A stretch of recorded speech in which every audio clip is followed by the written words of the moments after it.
आचार्य मधुसूदन ओझा के प्रत्यंश प्रस्थान मीमांसा ग्रंथ में वर्णित तीर्थ यात्रा के संदर्भ में समुद्र यात्रा विषय के अंतर्गत कलियुग में समुद्र यात्रा के निषेध रूप प्रकरण पर प्रकाश डाला गया है। प्रमाण रूप में मीमांसा बाल प्रकाश, वैयाकरण भूषण सार, ऐतरेय ब्राह्मण, आदित्य पुराण, हेमाद्रि धर्म ग्रंथ, संस्कार कौस्तुभ, निर्णय सिंधु, मनुस्मृति, पराशर माधवीय, वशिष्ठ व समुद्र यात्रा संबंधित विविध विषयों के वचनों को उद्धृत किया गया है। शास्त्रीय प्रमाणों के आधार पर यह सिद्ध किया गया है कि समुद्र मार्ग द्वारा विदेश गमन रूपी तीर्थ यात्रा किसी भी प्रकार से दोषपूर्ण नहीं है तथा इसके कारण धर्मानुसार किसी भी प्रकार का प्रायश्चित करना अथवा जाति से बहिष्कार करना उचित नहीं है। अब इसके प्रसंग की विवेचना करें तो ये प्रसंग है कि इंग्लैंड के सम्राट एडवर्ड सप्तम के राज्याभिषेक के समय अर्थात 1902 ईस्वी में भारतवर्ष के सभी सम्माननीय राजाओं को आमंत्रित किया गया, जो एक प्रकार से अनिवार्य रूप से पालनीय आदेश के रूप में था। व इसे सभी प्रमुख राजाओं व नवाबों ने इंग्लैंड जाने का निर्णय करते हुए स्वीकार किया। जयपुर नगर के महाराजा सवाई माधव सिंह भी अपने धर्म कार्यों के संबंध में अपने निजी सलाहकार पंडित मधुसूदन ओझा जी से धर्म सम्मत स्वीकृति प्राप्त कर इनके साथ इंग्लैंड के लिए प्रस्थान कर गए। वापस लौटने पर मैथिल ब्राह्मण परंपरा अनुसार पंडित ओझा जी को भी जाति से बहिष्कृत करने के साथ महाराजा सवाई माधव सिंह के विषय में भी आपत्ति की जाने लगी। ऐसी स्थिति में वेदों किलो धर्म मूलम को प्रमाण मानते हुए धर्म विषयक संशय उपस्थित होने पर पंडित ओझा जी ने इसका निराकरण किया। अब इस बात को बताते हैं कि समुद्र यात्रा कितने प्रकार की होती है। तो 6 प्रकार की समुद्र यात्रा है। प्रायश्चित के संदर्भ में, तीर्थ यात्रा के संदर्भ में, शिक्षा युद्ध व्यापार के संदर्भ में, बलवान सम्राट की अनिवार्य आज्ञा के संदर्भ में, आजीविका के संदर्भ में व चित्त विनोद के संदर्भ में ये 6 प्रकार की समुद्र यात्रा होती है। अब ये समुद्र यात्रा की निषिद्धता जो है वो आदिकाल से चली आ रही है, अर्थात प्राचीन काल से चली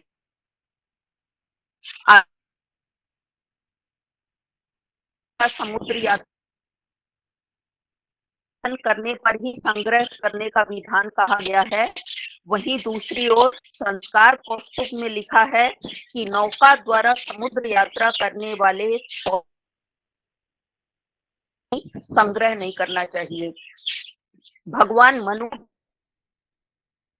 एवं जाति बहिष्कृत समाज को स्मार्ट कर्मों में सम्मिलित न करने का विधान करते हैं। समाज के लिए शोभनीय नहीं मानते, पर यदि आदरणीय मैडम विधान मानते हैं। आदरणीय मैडम, आवाज स्पष्ट नहीं हो रहा है। आवाज थोड़ा जो है ना, आप स्पष्ट नहीं आ रहा है, ये आवाज स्पष्ट नहीं है, आवाज थोड़ा कट कट के कुछ है।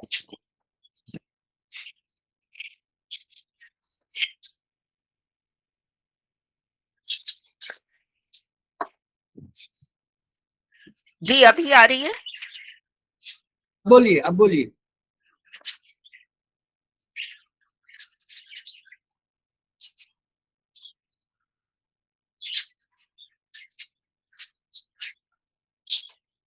निर्णय सिंधु में भी विदेशों में निवास करने वालों के लिए पुनः संस्कार की बात को स्वीकार किया गया है। वशिष्ठ में तो म्लेच्छ जैसे देशों में तो यात्रा कभी नहीं करने को कहा गया है, व यह भी कहा गया है कि जो म्लेच्छों की बस्ती में निवास करता है तथा उनका पक्ष करता है वह पापी होता है। यह भी स्पष्ट किया गया है कि जिस देश में चातुर्वर्ण व्यवस्था ना हो उस देश को म्लेच्छ देश समझना चाहिए व जहाँ चातुर्वर्ण्य व्यवस्था हो उस देश को आर्यावर्त समझना चाहिए। अब कलयुग में समुद्र यात्रा की निषिद्धता की बात करते हैं, तो इस कलयुग प्रकरण में सभी विद्वान समुद्र यात्रा विषयक प्रसंग में ओझा जी का कथन है कि महात्माओं ने लोक रक्षा के लिए व्यवस्था देकर निषेध वाक्य कहे हैं, अन्यथा सर्वत्र यही कहा जाता कि कलयुग में समुद्र यात्रा कभी नहीं करनी चाहिए। अब इसे वे शास्त्रीय प्रमाणों के आधार पर जो है स्थापित करते हैं। तो सर्वप्रथम मीमांसा शास्त्र में षड्विध निषेध की चर्चा। तो एक है सामान्य निषेध, विषेद, विशेष निषेध, अपवाद परक निषेध, परक संरूप निषेध, व्यवस्था रूप निषेध। व्याकरण दर्शन प्रतिपादित दो प्रकार का कहा गया है, पर्युदास प्रतिषेध तथा प्रसज्य प्रतिषेध। तो पर्युदास प्रतिषेध यथा अब्राह्मण मान्य, तो इसके लक्षण है, इसमें विधि की प्रधानता तथा निषेध की अप्रधानता होती है, जैसे आने की क्रिया की जो है वो प्रधानता है। दूसरा, नए जो है वो उत्तर पद का निषेध करता है, जैसे उत्तर पद ब्राह्मण का निषेध है। और तीसरा, जिसका निषेध किया जाए विधि में उसके सदृश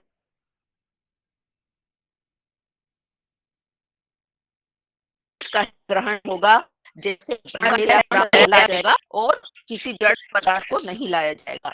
इसी प्रकार से प्रसिद्ध प्रतिषेध यथा अनृतम न वक्तव्यम, इसके भी तीन लक्षण हैं। इसमें विधि की अप्रधानता व निषेध की प्रधानता होती है। यथा न वक्तव्यम, यहाँ क्रिया की प्रधानता नहीं है। नए से क्रिया का निषेध है, जैसे यहाँ न वक्तव्यम बोलना चाहिए क्रिया का निषेध है। और तीसरा, यहाँ केवल निषेध ही होता है, अनृतम न वक्तव्यम में केवल निषेध है। द्वौ नयौ तु समाख्यातौ पर्युदास प्रसज्यतौ पर्युदासा सदृग्राही प्रसज्यस्तु निषेधकृत प्राधान्यं तु विधेर यत्र प्रतिषेध्य प्रधानता पर्युदासा सविज्ञेयो यत्रोत्तर पदेन नय अप्राधान्यं विधेर यत्र प्रतिषेधे प्रधानता प्रसज्यस्तु सविज्ञेयः क्रियया सह यत्र नय। मीमांसा दर्शन एवं व्याकरण दर्शन में प्रतिपादित प्रतिषेध को देखते हुए प्रत्यंत प्रस्थान मीमांसा ग्रंथ में प्रतिपादित समुद्रयान गमनम ब्राह्मणस्य न शस्यते वाक्य का यही अर्थ लिया जा सकता है कि यह भी प्रसज्य प्रतिषेध का ही उदाहरण है। वह यहाँ समुद्र यात्रा रूपी गमन अनुशिष्ट, आदिष्ट अथवा प्रशस्त तो नहीं, किंतु इस समुद्र यात्रा का निषेध भी नहीं। पंडित ओझा जी मीमांसा बाल प्रकाश में प्रतिपादित ऐतरेय ब्राह्मण के द्वितीय आरण्यक का संदर्भ देते हुए आज्ञा रूप निषेध को सोदाहरण स्पष्ट करते हैं। काल एव दद्यात् काले न दद्यात् इति, अर्थात समय पर देना चाहिए, समय पर नहीं देना चाहिए। ये दो प्रकार के विरोधी वाक्य हमें जो है वो मिलते हैं। तो यहाँ अभ्यनुज्ञा रूप प्रतिषेध की बात करते हुए कहते हैं कि एक और जहां दारिद्र्य की अवस्था में दान ना भी करें तो कोई दोष नहीं लगता, न कि स्वयं के लिए भोजन जितना भोज्य है वह पर्याप्त होने पर भी अतिथि के आ जाने पर उसे देखकर स्वयं भूखा रहना दोष युक्त है। और दूसरी बात, यह वचन भी मिलता है कि सत्तु मात्र शेष रहने पर भी इसे ब्राह्मण को दान दे देने के समान कोई यज्ञ नहीं है। तो ये इस प्रकार के दो परस्पर विरोधी कथन हैं। अतः समय पर देना चाहिए और समय पर नहीं देने से तात्पर्य है कि दरिद्रावस्था में न देने पर दोष कम लगता है, यही आज्ञा रूपी निषेध है।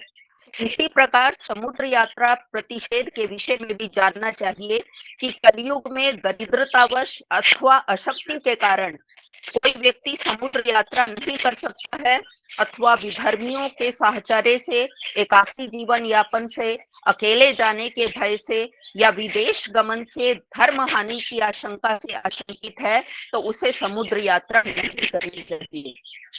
विशेष उत्साह रखने वाले, धर्म की रक्षा करने वाले विशिष्ट जनों के द्वारा उस निषेध वाक्य का उल्लंघन करने वालों को किसी प्रकार का दोष नहीं लगता। इसी सिद्धांत को पंडित ओझा जी पराशर माधवीय में कलिवर्जना प्रकरण को उद्धृत करते हुए कहते हैं कि निषेध वाक्य युग धर्म के अनुसार ही होते हैं। इसी के अनुसार ही समुद्र यात्रा जैसे निषेध वाक्यों का विधान मानना चाहिए, अन्यथा विधान भी व्यर्थ हो जाएगा। इसे वे दो प्रकार की अनुपपत्ति के माध्यम से स्पष्ट करते हैं, दृष्ट अनुपपत्ति व अदृष्ट अनुपपत्ति। अनुपपत्ति का अर्थ है कि युक्ति या कारण का न बनना। जहां अन्यथा सिद्ध अपवाद विधि की योजना हो, वहां दृष्ट अनुपपत्ति होती है। अन्य शब्दों में, जहां प्रत्यक्ष या लोक व्यवहार में दिखने वाले प्रमाणों के आधार पर किसी नियम या आचरण में विरोध या असंगति स्पष्ट रूप से दृष्टिगोचर हो।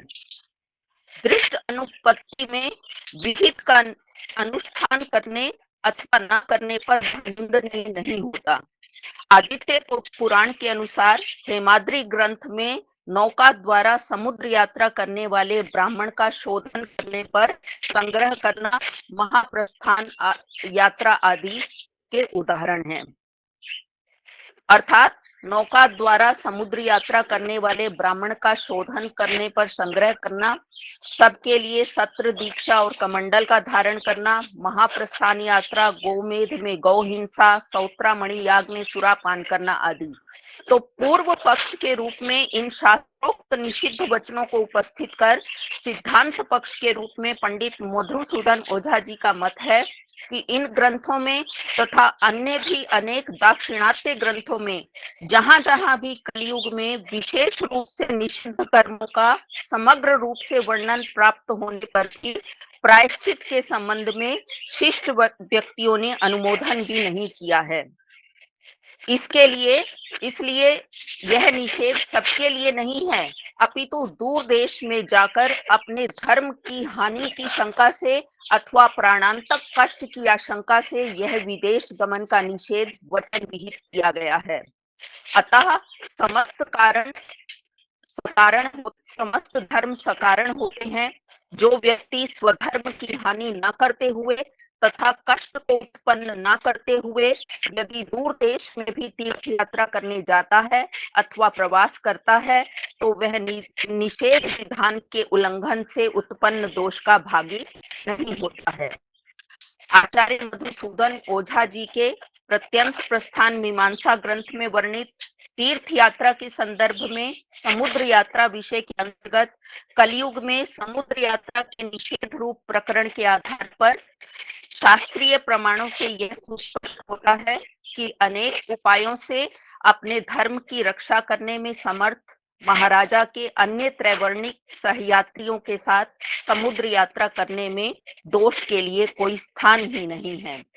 इस प्रकार मैंने यथामति इस प्रत्यंत प्रस्थान मीमांसा के कलयुग में समुद्र यात्रा निषेध प्रकरण के जितने अंश पर मुझे कुछ कहने का अवसर दिया गया, उसके लिए मैं पुनः श्री शंकर शिक्षायतन वैदिक शोध संस्थान के प्रति आभार प्रकट करते हुए इसी प्रार्थना के साथ कि जिनके अनन्य भक्त धर्म अर्थ आदि किसी भी पदार्थ को न चाहते हुए अपितु उन्हीं के परम मंगलमय एवं अत्यंत विलक्षण चरित्रों का गान करते हुए आनंद के समुद्र में गोते लगाते रहते हैं, ऐसे सबके आदि कारण एवं सब ओर से परिपूर्ण उन भगवान की स्तुति करते हुए मैं अपने वक्तव्य को विराम देती हूँ। एकांतिनो यस्य न कंचनार्थम वांछन्ति ये वै भगवत प्रपन्नाः अत्यद्भुतं तच्चरितं सुमंगलम गायन्त आनंद समुद्र मग्नाः तमक्षरं ब्रह्म परम परेशम अव्यक्तमाध्यात्मिक योग गम्यम अतीन्द्रियम सूक्ष्मम व्याति दूरम अनंतमाद्यम परिपूर्णमीडे।